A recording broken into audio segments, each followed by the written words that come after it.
This program is brought to you by the Southwest TV Translator Association and supported by the Dolores County Broadcasting Network on DCTV. The News at Noon program is the best assembly of news and local weather for the Four Corners region. Give us your feedback and news alerts at 677-4119. With all that said, I'm Kendra Cook and my co-hosts are Kelsey Kiesling and Jerry Tope. And now, here's what's in the news for May 23rd, 2016. The Durango Herald reported that the largest farm on the Navajo Nation has been without water for more than a week after a pipeline break endangering food crops worth millions of dollars and threatening jobs. Most of the crops on the land managed by the Navajo agricultural products industry near Farmington were planted just before the concrete pipe failed, cutting off water to 72,000 acres of farmland. Officials have pegged June 11th as the date to have repairs completed, with water flowing through a canal system days later. In the meantime, they're holding out hope that the skies will stay cloudy and enough moisture will fall to sustain the plants in the desert. The irrigation canal delivers water to the tribal farm from the San Juan River through Navajo Dam. The water that was in the canal when the 17-foot diameter pipe broke May 13th is being rationed among the crops grown by the tribal company and those who lease land. Kevin Lombard, superintendent of the school's Agricultural Science Center in Farmington, said a New Mexico State University research station is not taking water on its 250-acre plot, nor is it planting anything new. Instead, the station is using the situation to study how plants respond to stress and the vulnerability of irrigation-dependent agriculture in the Southwest. Contractors and the chief executive of NAPI, Wilton Charlie, said they believe the crops that include alfalfa, corn, beans, and pumpkins can weather 3 weeks with little to no water, but anything beyond that point becomes risky. Federal officials said the U.S. Bureau of Indian Affairs is responsible for operating and maintenance of the irrigation system that was built decades ago by the U.S. Bureau of Reclamation. The Navajo Nation oversees all on-site activities on the farms. Crews have spent the past week excavating the 20-foot section of pipe and figuring out where a replacement could be manufactured given its age of 44 years. Already, the tribal farm and contractors are making tough decisions to let some crops go dry, forego additional planting, and lay off workers. Some of the tribal farm's inventory from last year still is being shipped to the market. Alfalfa, pinto beans, potatoes, and corn are sold under the Navajo Pride label. He said it's too early to tell whether this year's expectations for harvest will be met. According to the Durango Herald, the body of a 40-year-old man discovered Saturday afternoon along the west bank of the Animas River near West Park Avenue has been identified as Kansas native Randy Shaw. Around 2:30 p.m. Saturday, a worker spotted Shaw's body behind a West Park Avenue home downstream from the Main Avenue Bridge. The body was in a sleeping bag covered in brush near the river's edge. Detective Sergeant Deck Shaline said an autopsy will determine if foul play may have played a role in his death. Yet, he noted, there were no obvious signs of any trauma. It also remains unclear how long Shaw's body had been along the riverbank. Kathy Seibel, the deputy coroner, said it's obvious he's been there a while, but could not immediately pin down a time frame until after the autopsy. Funeral services will be held in Kansas. The family is desperately trying to track down Randy's dog, a brown and white pit bull mix named Jolene, to possibly gain more information about his death and keep a piece of Randy alive. From the Durango Herald, a federal grant will fund an economic development coordinator to help Silverton and San Juan County businesses during the potential Superfund cleanup of historic mines. Laura Lewis Marchino, the Deputy Director of Region 9 Economic Development District, said they are totally reliant on tourism and we don't know how that will be impacted. The U.S. Economic Development Administration is providing about $115,000 to pay a coordinator for 2 years and cover expenses such as marketing materials and travel. The coordinator will be focused on supporting existing businesses through the federal cleanup of the Bonita Peak Mining District, which could include 48 mine-related sites. The mining district was recommended for a Superfund listing in April following the August 5th Gold King mine blowout, and the proposed designation is nearing the end of a 60-day comment period. Marchino said easing the housing shortage when Superfund workers come to town will likely be another priority for the coordinator. During the construction of the temporary water treatment plant near the Gold King mine, there was not enough housing. The town needs more rentals so that hotel and motel rooms aren't used as permanent housing. The 5-member San Juan Juan Development Association Board that includes representatives from the town of Silverton, San Juan County, the Silverton Chamber of Commerce, and Region 9 will hire the new coordinator. Region 9 will manage the 2-year grant, and Marchino would like to have the position filled by late summer. According to the Cortez Journal, members of a task force that investigated options for the retired Montezuma Cortez High School on 7th Street have unanimously recommended that the old building be demolished.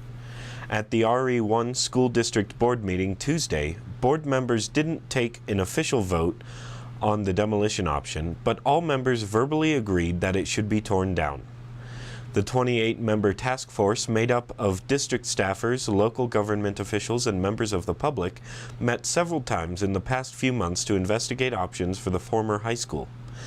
The building was retired after the 2014-15 school year and contains friable asbestos in some of its cinder block walls.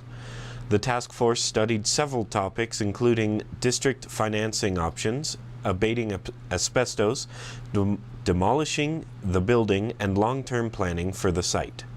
Cortez Mayor Karen Sheik, a task force member, told school board members the force's recommendation is unified and adamant. District officials have estimated that abating asbestos and demolishing the building would cost between $1.8 million and $2.5 million. Another option the task force explored would be remodeling the building and converting the space into district offices, which has been estimated to cost at least $500,000. From the Cortez Journal, 3 men who caused an internet storm last weekend after documenting their illegal walk at Yellowstone National Park also faced an investigation after an incident in Mesa Verde, according to court documents and a Mesa Verde spokeswoman. On May 14th, Charles Riker Gamble, Alexei Andreyovich Leak, and Justice Cooper Price Brown of Canada allegedly ventured 25 yards off the boardwalk to take photos and videos at Yellowstone's park's prized thermal feature, Grand Prismatic Spring, according to a criminal complaint affidavit filed in U.S. District Court. According to the affidavit, on April 2nd, the same 3 men came in contact with U.S. Park Ranger Mark Franklin at Mesa Verde National Park. The complaint offers no further details on the Mesa Verde incident, and Public Information Officer Christy Brown declined to comment because the incident is considered an active investigation. The affidavit regarding the Yellowstone incident alleges that the man created a hazardous or physically offensive condition by violating park rules. The affidavit cites a federal law that prohibits foot travel off of boardwalks and marked trails within thermal areas at the park. Signs at the Grand Prismatic Spring trailhead and along the trail detail the hazards of off-trail travel in the area. A Yellowstone visitor provided park officials with photo and video footage of the men walking off the boardwalk and approaching the spring, according to the complaint. The men are associated with a clothing company called High on Life, for which Gamble is Chief Management Officer, the affidavit states. They operate a Facebook page for the company titled Sunday Fun Days, and in a statement, the group admitted leaving the Grand Prismatic Springs pathway and apologized for the incident. The group also posted a video to YouTube on May 16th that documented their off-path adventure. The Bozeman Daily Chronicle reports that the video has since been deleted. The group plans to donate $5,000 to Yellowstone National Park as an apologetic gesture, according to the Sundays Fun Days Facebook post. According to the Cortez Journal, last year Darius Neighbors and Trevor Kemp quit their jobs, left their Virginia homes, and set out on a cross-country trek to visit each of the country's 59 national parks in 59 weeks. Thursday, they came through Mesa Verde National Park, number 46 on their list. Kemp said, "It's been an incredible trip, but it hasn't been without its downsides. The parks are amazing, breathtaking places, but this trip makes you appreciate the modern life we have," he said. Nabors, who was born and raised in Colorado, grew up visiting Big Bend and Rocky Mountain National Parks on family trips. He had always wanted to visit each park, so he decided to make the trip starting in June 2015 and ending in August 2016 for the National Park Centennial. The duo spent Thursday exploring ancient ruins at Mesa Verde, and Nabors gave a presentation in the evening at the Chapin Mesa Museum. He shared photos from the trip and talked about the experience. This month, they plan to visit Colorado's 4 national parks. After Mesa Verde, Black Canyon of the Gunnison is next up. Through the summer, they'll visit parks in South Dakota and east of the Mississippi before wrapping up the trip in Acadia National Park in Maine.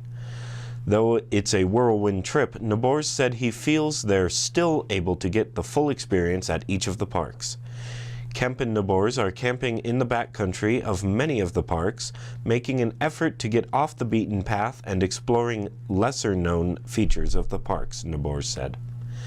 And now, here's our weather report. A large low-pressure system in the northwest will continue to draw a relatively dry southwest flow over our region. This low will slowly spread south along the coast today, bringing rain in northern California, and tomorrow it will move a bit east into Nevada and Idaho. Though relatively dry and windy in the afternoons, there are still chances for isolated showers and thunderstorms, mainly in the higher terrain, with our best chances Thursday and Friday as the northwest disturbance arrives here. These are not expected to produce much in the Four Corners for moisture. Saturday, we'll see the arrival of a Pacific system that will probably bring us winds more than moisture. We'll see by Wednesday's report some more on that one. An upper-level low over the mid-Atlantic will slowly move northeastward to southern New England by Tuesday evening. Rain will develop over parts of the mid-Atlantic with embedded thunderstorms over parts of the central Appalachians by Monday afternoon into this evening.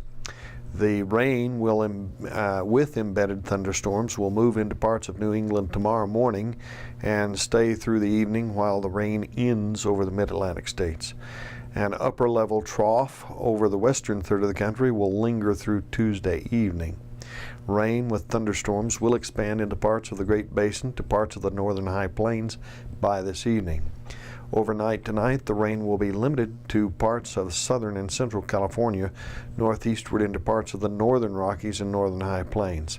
By daytime, or with daytime heating, the rain with embedded thunderstorms will expand over the interior northwest and northern and central California, eastward to the northern and central Rockies for tomorrow. Moisture from the western Gulf of Mexico is streaming north over the plains into the upper Mississippi Valley today and will move into the Great Lakes tomorrow. Along central Texas and southern Oklahoma, as well as eastern Kansas, southeast Nebraska, southwest Iowa, northwest Missouri, northeast Oklahoma, there is flash flooding possible. Showers and thunderstorms in the central plains and upper Mississippi Valley today will expand southward into the southern plains by evening. By tomorrow morning, the showers and thunderstorms will move eastward into the upper Great Lakes and extend southwestward to northern and central and southern plains and continue into the evening.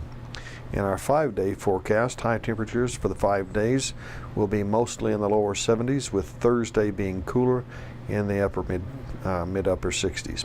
Nighttime cooler temps in the upper 30s and just touching 40 by Saturday night.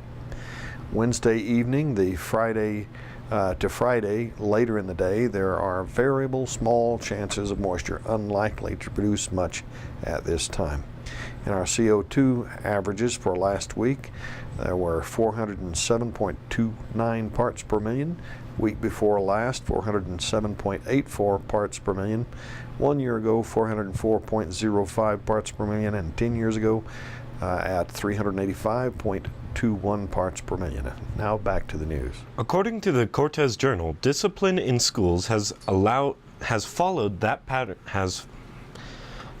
a pattern of punitive punishment for generations, but a new philosophy of restorative justice is taking hold at schools throughout Durango. The efforts differ within Durango's School District 9R. Elementary schools are working on mindfulness and helping students understand how they are feeling and how their actions impact others. Both middle schools and Durango High School have included elements of the practice in disciplinary actions, and Miller will serve as a pilot and lab for other schools to see how it works in full implementation. In an example, Nunn told about a group of students that was misbehaving in a class. The teacher allowed herself to be vulnerable and shared in a sad way how their behavior affected her, Nunn said. Those students got to see how someone who is human felt.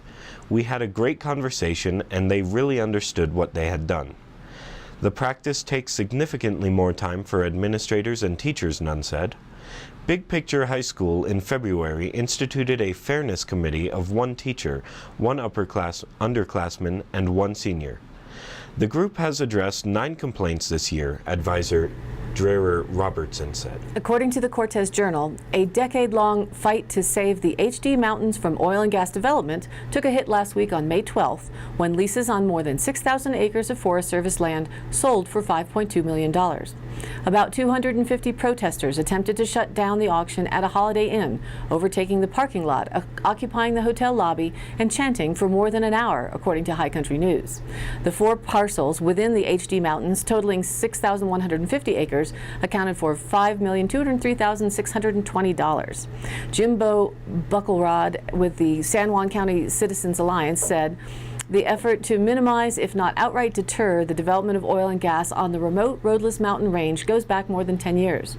Notice that the sale would proceed despite a handful of unanswered protest letters happened in the blink of an eye. As per BLM rules, a 30-day protest period began after a lease sale notice was issued February 12th. That deadline was subsequently extended to March 29th after multiple requests. During that time, 14 protests were submitted.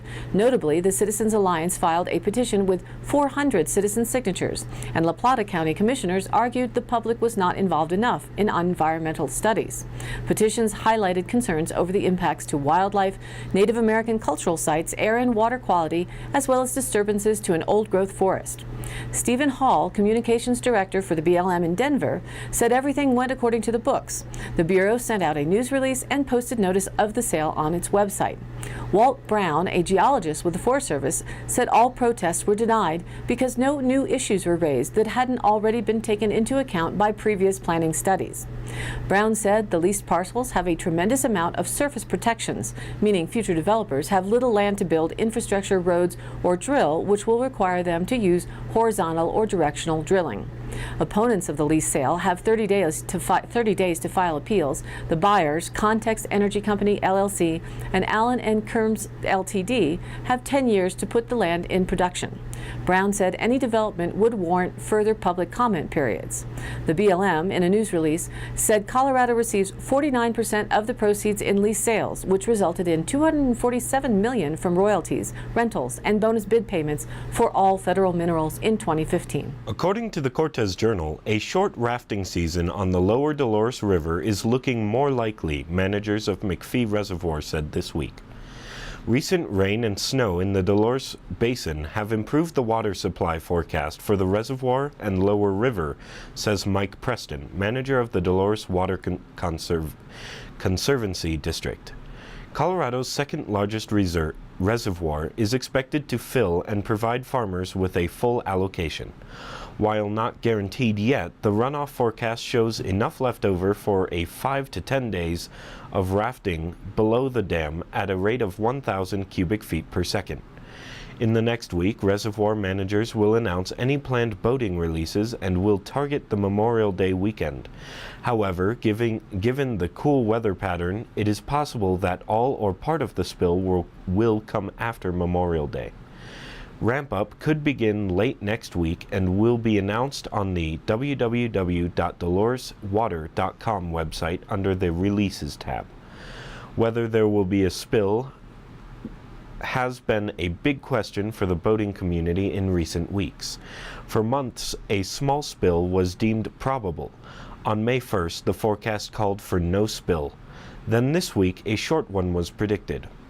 The reasons for the on-again, off-again predictions have to do with the variability of runoff forecasting. The Cortez Journal reports that the Cortez Farmers Market kicks off Saturday, June 4th at 7:30 a.m. and runs through October. Teresa Titone, vendors and market manager, expects 39 booths as the market season gets into full swing. A host of return vendors include individuals with produce for sale, larger farms such as Songhaven Farm, Summit Roots, Battle Rock Farm, Fury's Funny Farm, Lick Skillet Farm, and produce from the Cortez Middle School's School to Farm project and Dirt Rich Farm. Mitchell and Joyce Perriman plan to offer their Fahrenheit coffee along with crepes and produce. The pie maker plans to offer baked goods, sandwiches, hand pies, and nitro coffee. Mama's Jam and the Bee Tree will provide some sweets. Meat vendors include Berto Farms, Pitts Family Ranch, and W. Lazy D Bison Company. Returning artisans and crafters include Southwest Gourd Art, Valerina Sampson, The Dirt Mamas, and Bill Griffin, Abby Gulick of Love Sprouts Massage, who will be offering her help to provide relief. The market features music from 8:30 to 11:30 a.m., beginning with Jenny Weingartner and including other local favorites such as the Bowtones and Marilyn Croker. The Cortez Public Library Storytime for Children begins at 9:30 a.m. each Saturday. The Cortez Farmers Market is located in the County Courthouse parking lot at Main and Elm Streets. Pets aren't allowed. Bicyclists are encouraged to use the racks outside the boot area. For more information, visit www.cortezfarmmarket.com or email the not sure what that email address is. The rezanecortez@gmail.com. And now the Dolores County Sheriff's Roundup for the week of May 16th through May 22nd. A security alarm company reported a residential alarm in Rico. A deputy reported that the alarm was triggered by a repair person scheduled to be there. Received a report of harassment by a local individual. Jeff Martinez was issued a summons for harassment. A town resident reported an illegal burn in town. A town business requested assistance contacting an individual who had accidentally driven off without paying for their gas. A town resident requested assistance in communicating a property issue with a neighbor. That's it for today's roundup. Stay tuned this week for more updates. And in today's High Country happenings, Ute Mountain Roundup Rodeo Days are at the Cortez Public Library. By attending, each child will receive a free rodeo ticket, accompanied by an adult ticket holder. That's on June 2nd, Thursday, and June 7th, Tuesday at 10 a.m. The Ute Mountain Roundup Rodeo is held June 9th through the 11th. Tickets will also be available online, and more details can be found at utemountainroundup.org. Saturday, June 4th in Cortez, there will be a fly fishing clinic at 9:30 a.m. at the Parca de Vida Pond. It's for young people under the age of 18 who are interested in learning the art of fly fishing, casting, equipment, knot tying, and fly selection. You must register ahead of time at the Cortez Rec Center. Then Saturday, the 4th at 5:30 p.m. at the pond, there will be a fly fishing derby. Both events are free, fun for the family, and it's sponsored by the Dolores River Anglers of Trout Unlimited and the City of Cortez and Cortez Rotary.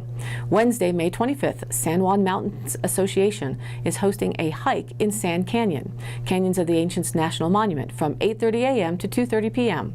Learn about the natural and cultural diversity of the area. Registration is required online at www.sjma.org or contact Gabby, G-A-B-I, at sjma.org or call 970-579-1170. All of the event listings are available on our DCTV News at Noon Facebook page. If you have a suggestion, you can email us at dcbnnews@gmail.com or call the station at 677-4119. Again, thanks for tuning in. This program is aired live at noon and rebroadcast at 2:30 and 8 p.m. on Channel 32.1 Dolores County, on Channel 30.4 in Montezuma County, and their cable Channel 5. And you can also rewatch the broadcast on YouTube. Search DCTV News at Noon. Please like us on Facebook and follow us on Twitter. For Kendra Cook, Jerry Tope, and all those who are working to bring you DCTV and the News at Noon program from Dove Creek, USA, I'm Kelsey Kiesling. See you next time.